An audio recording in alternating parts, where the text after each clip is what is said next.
দ্বিতীয় মেয়াদে ট্রাম্পের প্রত্যাবর্তন। কেবল যুক্তরাষ্ট্র নয়, আমূল পরিবর্তন আসতে পারে বিশ্ব রাজনীতিতেও।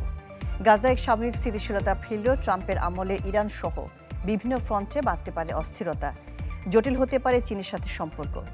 জলবায়ু তহবিল বন্ধ ও ট্রাম্পের অভিবাসন বিরোধী অবস্থানের ফল ভোগ করতে পারে বাংলাদেশও।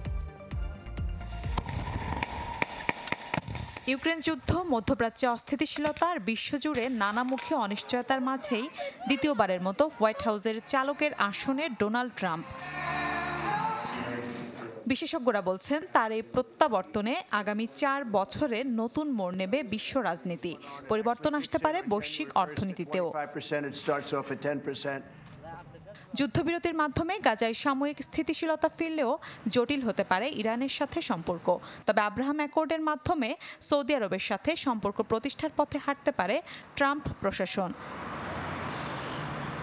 প্রথম মেয়াদে প্রেসিডেন্ট থাকাকালীন চীনের সাথে বাণিজ্য যুদ্ধে জড়িয়েছিলেন ট্রাম্প। আমেরিকা ফার্স্ট নীতির আওতায় এবারও বাণিজ্য অংশীদারদের ওপরে চড়া সুদ আরোপে নাছোড়বান্দা তিনি, যার প্রভাব পড়তে পারে বিশ্বজুড়ে লাখ লাখ মানুষের জনজীবনে। জটিল হতে পারে তাইওয়ান ইস্যুও। মেক্সিকোকে বারবার শুল্ক আরোপের হুমকি দিচ্ছেন ট্রাম্প। শুধু তাই নয়, সেখানে চীনা কারখানা স্থাপনের বিরুদ্ধে অবস্থান তার। এ ধরনের নীতি দ্বিপাক্ষিক সম্পর্ককে প্রশ্নের মুখে ফেলছে। তাইওয়ান ইস্যুতে ট্রাম্পের অবস্থান পরিষ্কার নয়। আমরা শঙ্কায় আছি, যে কোনো সময় পরিস্থিতি খারাপের দিকে যেতে পারে। ইউক্রেনে যুদ্ধ বন্ধে বরাবরই উচ্চকণ্ঠ ট্রাম্প, যাতে মার্কিন সামরিক ও অর্থনৈতিক সহায়তা থেকে ছিটকে পড়ার দ্বার প্রান্তে রয়েছে কিয়েভ। ন্যাটোর ক্ষেত্রেও কমতে পারে ব্যয় ও মার্কিন সেনাদের সংখ্যা। বিতর্ক বাড়তে পারে গ্রিনল্যান্ড ও পানামা ইস্যুতেও।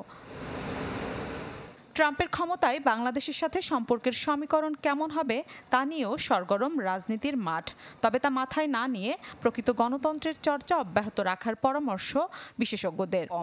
আমরা কিন্তু 15.5% শুল্ক দিয়েই রপ্তানিটা করি, কিন্তু এই গার্মেন্টস কিন্তু ট্যাক্সের বাইরে না। আমরা অভ্যন্তরীণভাবে আমাদের শক্তির উপর দাঁড়ানোটাই সবচেয়ে বড় কাজ।